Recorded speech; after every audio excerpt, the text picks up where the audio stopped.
तो हेलो मेरे प्यारे दोस्तों, मैं जिस सर स्वागत करता हूँ आप लोग के इस प्यारे से चैनल LW में।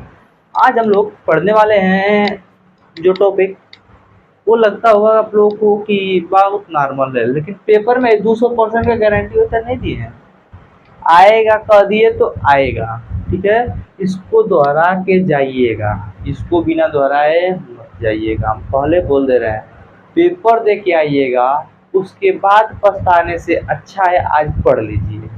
आज पढ़ लीजिए, वहाँ पे पछताना नहीं पड़ेगा। और हमको अब आप पे हमको और आप पे उम्मीद नहीं होती कि आप टॉप करेंगे। आपकी उम्मीदों पे नहीं हम रहते तो हम इतना अच्छी कंटेंट नहीं लाते, ठीक है। हमारा उम्मीद है कि आप 90% लाएंगे इंटर में, इसलिए इतना अच्छा कंटेंट रोज रोज ला रहे हैं, ठीक है। तो आप लोग उस उम्मीद को पानी न डालिए, ठीक है। उस उम्मीद पे पानी न डालिए। 90% का जो उम्मीद है उसको बनाए रखिए। और मैं एकदम शार्ट फॉर्म में आपको बताऊंगा, कोई भी चीज़ शार्ट फॉर्म में, नहीं तो विस्तार में बताने लगूंगा को नहीं बैठेगा। पूरा किताबिया पढ़ डालेंगे, क्यों नहीं बैठेगा। हम शॉर्ट फॉर्म में आपको बताएंगे, टेंशन क्या ले रहे हैं हम, है ना। चलिए इधर आइए। हम लोग के क्लास 12 का एक भौतिक विज्ञान का मोस्ट इंपॉर्टेंट टॉपिक है। और पहले ही बता दिए 200% इम्पोर्टेंट, सब 100% बोलते हैं, हम 200% बोल दिए। कहाँ है आएगा, इसलिए चलिए इधर देखिए। दो समांतर धारावाही तारों के मध्य बल। दो समांतर धारावाही तार है, मतलब दोनों में धारा जा रही है और एक दूसरे के समांतर है। समझिए क्या होता है। यहाँ पे दो समांतर धारावाही क्या है, तार है। इस तार के कारण यहाँ पे क्या लगेगा, बल लगेगा। और इस तार के कारण यहाँ पे बल लगेगा। समझिए अच्छे से। यहाँ पे ये तार है, ये तार दिखाई दे रहा है। तार में अगर विद्युत धारा प्रवाहित होगी तो इसके चारों ओर चुंबकीय क्षेत्र उत्पन्न होगा नहीं, ईमानदारी के साथ बताइए। चुंबकीय क्षेत्र उत्पन्न होगा। चुंबकीय क्षेत्र ऐसे ऐसे चारों ओर ऐसे ऐसे चुंबकीय क्षेत्र आएगा जाएगा। और इसमें क्यों तार को लेकर जा रहे हैं, मतलब क्यों तार है और इसमें इसके इसके बगल में, और इसमें हम लोग धारा प्रवाहित कर रहे हैं। तो हम लोग जानते हैं कि चुंबकीय क्षेत्र में जब कोई आवेश गति करता है तो उस पर बल लगता है। इधर से चुंबकीय क्षेत्र अंदर की ओर जा रहा है ना, तो कोई आवेश जाएगा तो उस पर बल लगेगा, ठीक है। ये तो बात आप लोग को समझ में आ गई होगी। गतिमान आवेश पर लगने वाले बल आप लोग पढ़े हैं। चलिए अब यहाँ पे आइए, हम लोग बात करेंगे अपने टॉपिक पे। यहाँ पे पी क्यू लंबाई है और आर एस लंबाई है।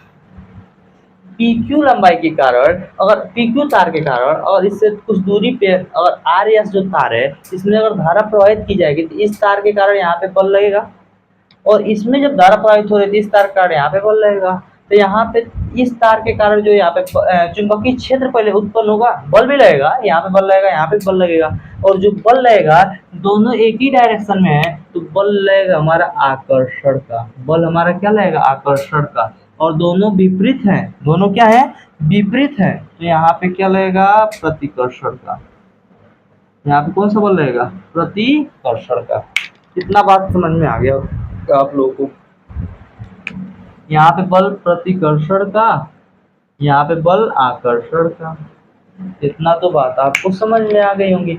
हम यो बताएंगे, अभी तक पूरा यूट्यूब में कोई नहीं बताया होगा कि काहे प्रतिकर्षण का बल और आकर्षण का बल काहे लगता है, काहे प्रतिकर्षण का बल लगता है और काहे आकर्षण का बल लगता है। इस पे भी हम चर्चा करेंगे और बताएंगे आप लोगों को, ठीक है। चलिए देखिए यहाँ पे। तो हम लोग एक बात जानते हैं, हम लोग क्या जानते हैं, एक बात।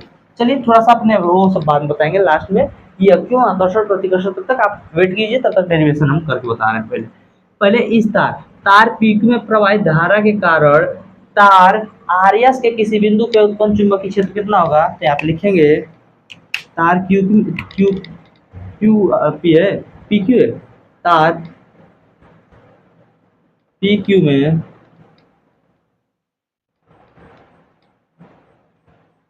प्रवाहित धारा के कारण तार आर एस के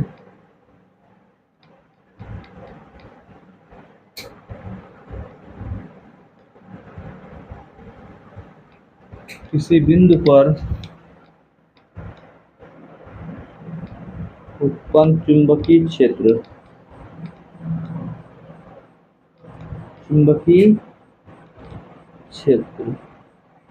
देखिए ध्यान से, तार इसमें धारा प्रवाहित हो रहा है ना, तो इसके चारों जो चुंबकीय क्षेत्र उत्पन्न होगा वो क्या होगा, 1 होगा, B1 होगा, क्योंकि इसमें धारा I1 जा रही है, तो इसके चारों जो चुंबकीय क्षेत्र उत्पन्न होगा क्या होगा, B1। तो B1 बराबर से हम लोग जानते हैं सीधे लंबे तार की कुछ दूरी पर चुंबकीय क्षेत्र का फार्मूला क्या होता है, म्यू नॉट I अपन में 2 पाई, और यहाँ पे कौन सी धारा जा रही है, इसमें I जा रही है, इसके कुछ दूरी पर चुंबकीय क्षेत्र निकाल रहे हैं तो B1 लिखेंगे। इतना समझ में आया। तो तार PQ में प्रवाहित धारा के कारण तार RS के L लंबाई पर लगने वाला बल, यही आप लोग बताइए। लिखेंगे तार PQ में प्रवाहित धारा के कारण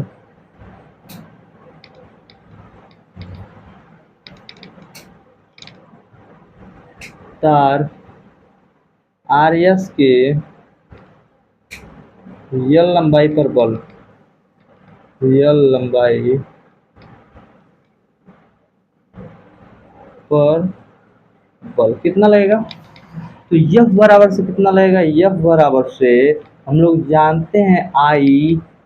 देखिए इस तार के कारण यहाँ पे जो बल लगेगा वो बल किस कारण लग रहा है, क्योंकि यहाँ पे धारा जा रही है तभी यहाँ पे बल लग रहा है, यानी इस पे बल लग रहा है, यानी इस पे बल लग रहा है, यानी इसकी धारा के कारण बल लग रहा है, तो यहाँ पे I2 हो जाएगा, I2 हो जाएगा। और यहाँ पे जो चुंबकीय क्षेत्र उत्पन्न हो रहा है वो क्या हो रहा है, B1। ये हम लोग फार्मूला जानते हैं, यहाँ पे लिख दे रहे हैं, F बराबर से क्या होता है, I B L sine theta.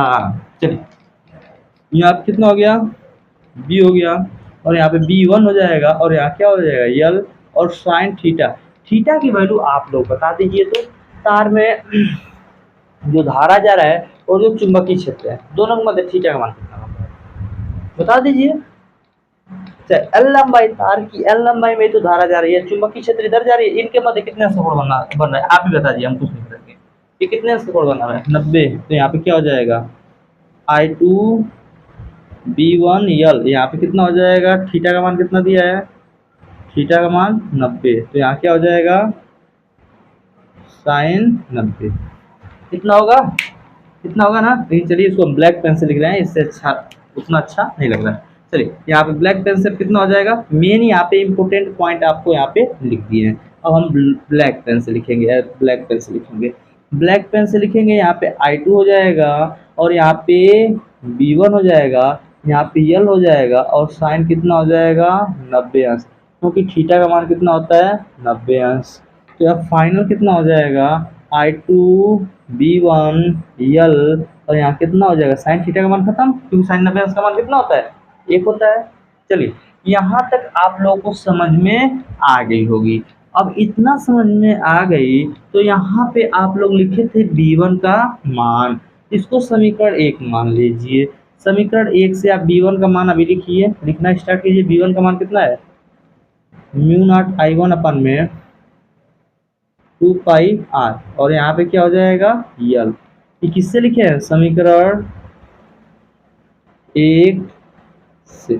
चलिए देखिए ध्यान से, यहाँ पे क्या हो जाएगा, I2, और देखिए ध्यान से पहले थोड़ा सा अच्छे से लिखिए, म्यू नॉट को पहले लिख लीजिए, और उसके बाद अपन में 2 पाई लिख लीजिए, ठीक है। अब I1 I2 को एक साथ लिख, अब L को भी लिख लीजिए, L को भी लिख लीजिए, उसके बाद I1 बचा रहेगा, उसके बाद I2 बचा रहेगा, और नीचे क्या बचा रहेगा, R। ध्यान से देखिए, म्यू नॉट 2 पाई को पहले लिख दिए हैं, L को उसके बाद I1 I2 को एक साथ, अब हटा के R को एक साथ लिखे हैं, F आ गया है। अब हम लोग निकालेंगे कि ये क्या निकला है, तार की एकांक लंबाई, मान लीजिए ध्यान से देखिए, इसके एकांक लंबाई पर बल निकला है। अब पूरी लंबाई ले लेंगे, पूरी लंबाई L लंबाई का तार है, जो तार है ना RS, L लंबाई का है, तो लिखेंगे तार PQ में प्रवाहित धारा के कारण तार RS के L लंबाई पर बल, ठीक है। तो हम लोग उसको और अच्छे से क्या लिख सकते हैं कि RS के प्रति मीटर लंबाई, प्रति मीटर चलिए अच्छे से लिख दे रहे हैं। तार, अच्छा ये पेन अच्छा नहीं लग रहा है, इसी से लिखिए, ब्लैक से लिखिए। तार PQ में प्रवाहित धारा के कारण, में प्रवाहित धारा के कारण तार RS के L लंबाई पर बल, अच्छा प्रति एकांक लंबाई पर बल, इसके कारण यहाँ पे क्या बोल रहे हैं, इसके कारण यहाँ पे किसी बिंदु पे बल का फार्मूला ये है कि कारण RS के L लंबाई पर बल, L लंबाई पर बल, पूरे लंबाई पर आप क्या निकाले हैं, बल। अब निकाल दीजिए ना, तार PQ में, तार PQ में प्रवाहित धारा के कारण, अच्छे से थोड़ा लिख लीजिए, में प्रवाहित धारा के कारण, कारण प्रवाहित धारा के कारण तार RS के प्रति एकांक लंबाई, प्रति एकांक लंबाई पर बल, लंबाई पर बल, बस यही लाइन आप लोग का इम्पोर्टेंट था। L लंबाई पर बल निकाल दीजिए, L लंबाई पर बल निकाल लिए। अब प्रति एकांक लंबाई पर बल निकालना है, थोड़ा सा सॉरी, थोड़ा सा मिस्टेक किए थे वो बात बोलने में, आप लोग को इतना आप समझ लीजिए अच्छे से कि PQ में प्रवाहित धारा के कारण RS के L लंबाई पर, पूरे लंबाई पर बल इतना लग रहा है, तो तार PQ में प्रवाहित धारा के कारण तार RS के एकांक लंबाई पर बल, एकांक लंबाई पर बल यानी कि आपका हो जाएगा F अपान में L, F अपान में L, एकांक लंबाई हो गया ना, एकांक लंबाई L का मान 1 रख देंगे तो एकांक लंबाई पर बल ये हो जाएगा, ठीक है, एकांक लंबाई पर बल। जो ये फार्मूला अभी तो ये क्या किया, इधर L से भाग दिया तो इधर भी L से भाग देंगे ना, तो कितना हो जाएगा, म्यू नॉट L, और यहाँ क्या हो जाएगा, I1 I2 अपन में क्या हो जाएगा 2 पाई R, और इंटू में क्या हो जाएगा, यहाँ पे लिख दीजिए L, या L से हाई L कैंसिल हो जाएगा, तो यहाँ पे क्या हो जाएगा F अपन में, फाइनल आपका फार्मूला क्या बनेगा, फाइनल आपका फार्मूला क्या बनेगा, F अपन में L बराबर से म्यू नॉट I1 I2 अपन में 2 पाई R, यही हम लोगों का क्या है, फार्मूला है। चलिए ध्यान से देखिए, यदि दोनों तारों में धारा का मान समान हो तो धारा का मान समान होने पर, यहाँ पे लिख दीजिए पूरा अच्छे से, देखिए इंटर में पढ़ रहे हैं, अब 5 नंबर लेना है तो थोड़ा सा एक पेज तो भरना चाहिए। आप सोचिए यूट्यूब पर 60 ट्रिक बता देते हैं लोग, अब एक को पेज नहीं लिखेंगे तो 5 नंबर दे देगा, अरे बोर्ड लिखने पे नंबर देता है ना, तो थोड़ा बहुत लिखने का तरीका भी तो रहना चाहिए ना, अब वही तो नंबर दे देगा, फिर गेम नहीं देगा। तो आप लोग सोचिए, यूट्यूब पे बुलवाया जा रहा है, ठीक है, आप लोग अपना दिमाग लगाइए, अपने हिसाब से चलिए, ठीक है। दोनों तारों में, दोनों तारों में, दोनों बस मिस्टेक में, दोनों तारों में धारा, यानी कि समान होने पर, क्या होने पर, समान होने पर क्या हो जाएगा, हमारा I1 जो होगा बराबर, जो I2 हो जाएगा वो किसके बराबर हो जाएगा, I के बराबर हो जाएगा। तब यहाँ पे फार्मूला क्या हो जाएगा, F अपन में L, ध्यान से देखिए, म्यू नॉट अपन में 2 पाई R अपने जगह पे है, I1 I2 की जगह, दोनों की जगह I रख देंगे तो हो जाए, तो कितना I पे स्क्वायर हो जाएगा, दोनों जगह I रखेंगे तो I रखेंगे तो I पे स्क्वायर हो जाएगा कि नहीं हो जाएगा। अब देखिए ध्यान से, अब आप लोगों को पता होगा दोनों तारों में धारा की दिशा समान होने पर इनके मध्य कौन सा बल लगता है, आकर्षण बल लगता है। धारा की दिशा समान होने पर दोनों में क्या लगता है, आकर्षण बल लगता है।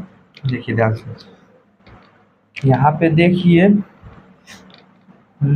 से ना, यहाँ पे लिख लीजिएगा, आप लिख लीजिएगा, दोनों तारों में, अच्छा धारा का मान समान, धारा की दिशा,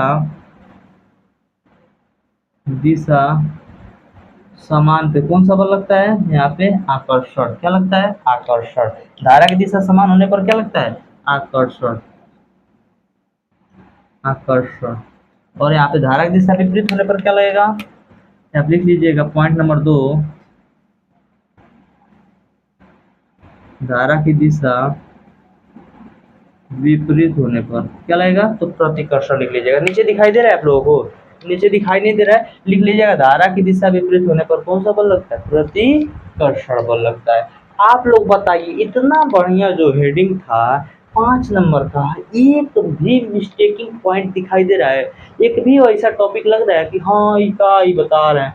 सब समझ में आ रहा है कि नहीं आ रहा है? आप लोग अच्छे से ईमानदारी के साथ देखिए, समझ में आएगा। चलिए, इंड तक हमारे साथ बने रहने के लिए बहुत बहुत धन्यवाद। चलिए दोस्तों,